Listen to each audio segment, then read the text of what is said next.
2, 1. The Academy Award nominations have been announced, and you know what that means. That's right. An industry spiraling into irrelevance will attempt to appease a news media spiraling into irrelevance by celebrating irrelevant films that have already been forgotten by anyone who is not irrelevant, because, of course, only irrelevant never forgets. But it also means something else. It means it's time for The Andrew Klavan Show to nominate the best films that were not made in 2016 or ever. Yes, these are movies that were never filmed, shown, or even conceived of in Hollywood, and yet managed to garner an audience only slightly smaller than Oscar nominees Moonlight and Manchester by the Sea put together, which would be Manchester by the Sea under the moonlight, which no one saw either. First up for Best Never-Made Film is EPA DOA, an environmental thriller in which an insane EPA bureaucrat races to save California's endangered fish by diverting water from California's endangered human beings. The evil environmentalist is finally defeated by a ragtag band of outcasts and minorities, which is to say conservatives working in the movie business, who get together to write a script about the evil of man-made climate change, then roll the script up in a cylinder and use it to beat the EPA bureaucrat into unconsciousness. Another nominee for Best Unmade Film is the journalism saga All the Previous President's Men. Robert Redford and Dustin Hoffman play a 127-year-old reporter and his deceased sidekick, who set out to write a history of the Obama administration only to find themselves swept up into a world of scandal, conspiracy, and lies, which turns out to actually be the history of the Obama administration. In one thrilling scene, Redford goes into a parking garage to meet a high-level source, only to realize he's forgotten where he parked his car, only to realize he's not there to get his car, and can't remember why he is there, or how to get home, or who he is. Redford, who also directed the film, says the story blows the lid off something that has a lid, but he's forgotten what. And our final nominee for Best Unmade Film is the elaborate heist flick, Dude, Where's My Useless Federal Job? Joaquin Phoenix brings his sparkling personality and warm-hearted comedy skills to the part of Les Ismore, a federal bureaucrat tragically put out of work by Trump administration cutbacks on freeloaders who live off the taxpayers. Unable to find a job because he has no skills, because he's never done anything useful, because he was a federal bureaucrat, Ismore plans a brilliant jewel heist, only to realize he can't pull it off, because he has no skills, because he's never done anything useful, because he was a federal bureaucrat. Ismore finally hits on the brilliant idea of just passing a regulation demanding that the jewels be given to him because, like, civil rights or something. Hilarity ensues. Well, those are our nominees for Best Non-Existent Movies. I look forward to the actual award ceremony, which will also not exist and will therefore be more entertaining than the Oscars. Trigger warning, I'm Andrew Klavan, and this is The Andrew Klavan Show. I feel hunky-dunky, life is tickety-boo. Birds are winging, also singing hunky-dunky-doo. Ship-shaped, tipsy-topsy, the world is zippity-zing. It's a wonderful day, hurrah, hooray! It makes me want to sing. Oh, hurrah, hooray! Oh, hooray, hurrah! Wow, what an exciting day. Our first animated opening, and thank you to Jonathan Hay for doing that live. That was animated live. He was drawing those things as I was speaking. It was amazing. It's also mailbag day, so we will be we'll be answering your questions. If you subscribe to thedailywire.com, you can ask questions. They will give you absolutely correct answers that will absolutely change your life. And they can send in questions live, right, while I'm talking. Yep, that's in the second half of the show. First, I have to tell you, my Blue Apron food finally showed up. Yeah. So 3 days. You know, there's almost no point in my describing this to you because they will give you the first 3 meals for free. You just go on blueapron.com/Andrew, and they will give you the first meals for free, no delivery charge, nothing, so you can taste them yourself. Basically, what this is, it's like having a restaurant in your home. It's like having restaurants, seriously, not the kind of restaurants my listeners go to, where the food is inedible, but the waitresses aren't wearing any clothes. But these are these are places like nice people go to where the food is really good. What they do is they send you, like it's about $10 a meal, and they send you all the ingredients you need in exactly the right proportions. And then they send you all the instructions. And it's easy after that. You just sit back and watch your wife make the meal. But every now and again you have to get up and chase her around the room. Maybe that's just in my house. I'm not sure. But if you can go on, and this is really elaborate food, really good meals. Like I said, it's restaurant level food. You can check out this week's menu and get your first 3 meals for free with free shipping at blueapron.com/Andrew. You will love how good it feels and tastes to create incredible home-cooked meals with Blue Apron, so don't wait. blueapron.com/Andrew. It's a better way to cook. It really was terrific. I mean, I'm not joking. It was great food. And we got the first 3 for free, as you can, and now we're definitely going to start paying for them because it's worth it. All right. This administration is a hoot and a half. This is really funny. You know, I am not even sure what I'm looking at yet. I'm not. You know, everybody's got an opinion, and all the people who are conservative or like whatever Trump does, it's great, and all the people who are liberal, whatever. Even Trump, like he can just sneeze, and it's like, oh my God, the first president to ever stoop to the level of sneezing in front of every. So I want to just like ask myself what I saw yesterday because it was so incredible. Some of this stuff, I seriously, I never thought I would live to see some of this stuff that's so good, and it's happening on the second day of his administration. He's doing stuff I seriously did not think I would live to see again. Let me just start with one quick personal anecdote, okay? This is to the point, but I'll have to get back to it. When I was a young man coming up, starving writer, didn't have a dime, my brother and I got together and wrote a thriller, and the thriller, we dashed it off. I mean, I outlined it very carefully, but then the two of us sat down and dashed it off. But it won awards, and it was sold to the movies. Now, it wasn't a big movie sale, but it sold to someone who has been called the worst person in Hollywood. Okay, so that's going a ways, right? The worst person in Hollywood. We had nothing. My brother and I had nothing. I was married. I had a kid. I was making zero. I had a minor job, but I was making zero money. So this money meant everything to us. And it wasn't a lot, but it meant everything to us. And we got into this negotiation with this horrible guy who kept changing the rules of the negotiation. But we had this powerhouse agent who agreed to handle it as a friend. He was a friend of mine and my wife's, and he agreed to handle the negotiation.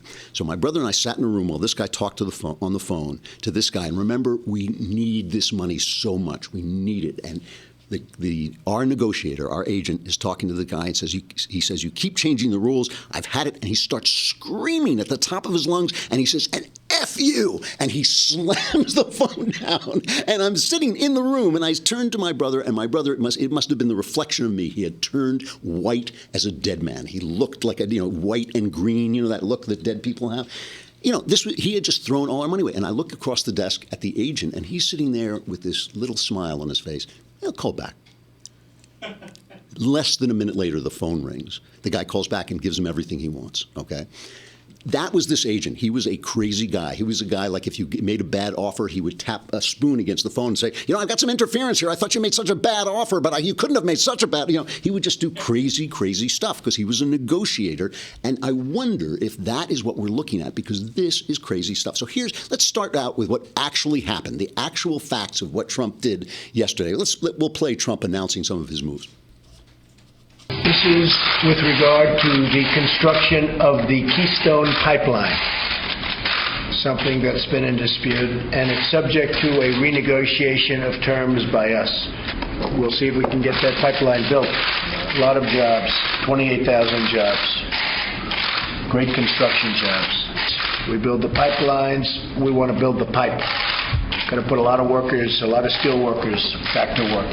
We're bringing manufacturing back to the United States big league. I am, to a large extent, an environmentalist. I believe in it. But it's out of control. By the way, totally, these two pipelines, this is the Dakota Access Pipeline and the Keystone Pipeline, these were scuttled by Obama even after the study showed they were going to be fine. There was not going to be a bad environmental impact. They were scuttled purely for the big Democrat donors who are obsessed with this oil thing. But just so you know, because we all do care about the environment, Scuttling the pipeline doesn't mean the oil won't be drilled. It'll still be drilled because Canada can sell it to Asia. They don't have to sell it to us. They will sell it to us because we need the oil. And instead of transporting it in a pipeline, which is relatively safe, they would transport it in trains, which is much, much more dangerous. A train wreck much more likely than the pipeline exploding. So all this stuff, it's environmental. He's now saying he's issuing the directive to build the wall. He's limiting immigration from terrorist-heavy countries like Syria. And he's got the House Majority Leader, Kevin McCarthy, just wrote an essay about how the House is now moving to abandon all of Obama's regulations that he hyped on us, piled on us in those last 60 days. They're also going to pass a law making it harder to institute these regulations, so the bureaucrats are a little bit responsible to our elected officials. Okay, that's what's really happening. Here's what's happening on Capitol Hill, okay? So help me. This is real tape. I'm not making this up. Senator Jeff Merkley is questioning Budget Director pick Rick Mulvaney, right? This is the guy who's going to do the Budget Director. Here's the question he asked him. It's amazing. I have behind me 2 pictures that were taken at about the same time of day in 2009 and 2017. Which crowd is larger, the 2009 crowd or the 2017 crowd? Senator, if you allow me to give the disclaimer that I'm not really sure how this ties to OMB, I'll be happy to answer your question, which was from that picture. It does appear that the crowd on the left-hand side is bigger than the crowd on the right-hand side. Thank you. They're asking him about the crowd size at the inaugural. He's the budget director. And the guy says, well, there's a lot of numbers involved with budgets, so that's why it's relevant. I mean, he's driving them insane, because he gets upset or he appears. See, this is what I'm saying. I don't know. He appears to get upset over them saying that his crowd was smaller than Obama's crowd. And then they all go nuts proving this. They're talking about this. And here's what Sean Spicer is now, I'm going to have a bust of Sean Spicer put in my room. He is becoming my favorite human being in the country. This guy is just kicking butt and taking names. He goes out and he gets asked. This is the other obsession they have. Trump keeps saying he would have won the popular vote if there weren't all these illegal votes, okay? So now they're asking him, Sean Spicer, about it. Here's his response. Does the president believe that millions voted illegally in this election? And what evidence do you have of widespread voter fraud in this election, if that's the case? The president does believe that. He has stated that before. I think he stated his concerns of voter fraud and people voting illegally during the campaign. And he continues to maintain that belief based on studies and evidence that people have presented to him. But exactly what evidence? Speaker Ryan today said there's no evidence. The National Association of Secretaries of State say that they don't agree with the president's assessment. What evidence do you have? As I said, I think the president has believed that for a while based on studies and information he has. And Trump is now saying, we're going to have an investigation. We're going to have a major investigation into voter fraud, okay? Here's Brian Stelter representing the media, basically, on CNN. Here's Brian Stelter. He's upset about this. Why? Listen. Well, I want to choose my words as carefully as possible, Brooke. We talked before the election about Donald Trump claiming the election would be rigged and about how that undermined the integrity of the voting system. But here we are now on President Trump's 5th day in office. The only word I can think of is crazy. This is crazy. It's crazy to believe that 3 to 5 million people voted illegally in this election. It, of course, undermines democracy, but it's crazy. If you care about facts, it's just a dark day. We heard about alternative facts recently via Kellyanne Conway, and this is an alternative fact. I thought Abby was doing a good job presenting the data there, because the truth is a lot of Americans do believe there's a lot of illegal voting. He's threatening democracy by challenging the illegitimacy of an election. This is from the media that has done nothing but challenge the legitimacy of this election. Oh, it's the Russians. He's a Russian pawn. He's the Manchurian candidate, the Ukrainian candidate. It's like, what on earth suddenly there? And do you remember when Barack Obama was making a speech about and he said he wasn't going to insure illegal immigrants, and somebody, I can't remember who it was, who shouted, "You lie." Remember? Who said, you lie, and what a terrible thing to say. Now, the New York Times is seriously running headlines, and they change them during the course of the day. But when I wake up in the morning, the headline on the E version of the New York Times is like, Trump sticks to lie about illegal voters. And here is their lead. Mr. Trump doubled down Wednesday on his fraudulent assertion that millions of illegal immigrants gave Hillary Clinton her 2.8 million ballot victory. And then they come out and say, why is Trump is such an egotist to worry about this? But it sounds like they're kind of worried about it too. So here, and before we say goodbye to our friends, I just want to end the first half of the show with who is calling Trump crazy? Guess who? It's Keith Olbermann. He's back. Hey, he's back. It's time for Donald Trump to resign as president. Admittedly, it's been an interesting couple of days, but for any patriotic American capable of adding 2 and 2 and not getting 1.5 million, this is enough. Trump has proved that not only will he lie to America about anything big or small, but that just as importantly, he will lie to himself about anything big or small. And more troubling yet, he will compel men, weaker even than himself, to lie on his behalf about anything big or small. And worst of all, the lies will convince some people, and they will convince one person especially dangerous in particular, Donald Trump. Because what Trump does not believe cannot be true. And that way lies madness, and lies every evil imaginable, including the end of this country in a literal sense, perhaps the end of civilization. Because like somebody who's strung out on drugs, or somebody who's living in a complete dreamlike state caused by profound, pulsating narcissism, he will not believe that the outcome of any of his actions could be failure or disaster, or even something that could be harmful to himself. I got to say goodbye to Facebook and YouTube. Come over to thedailywire.com and hear the mailbag. All your questions answered, your life changed. Come on, it's a lousy $8 a month.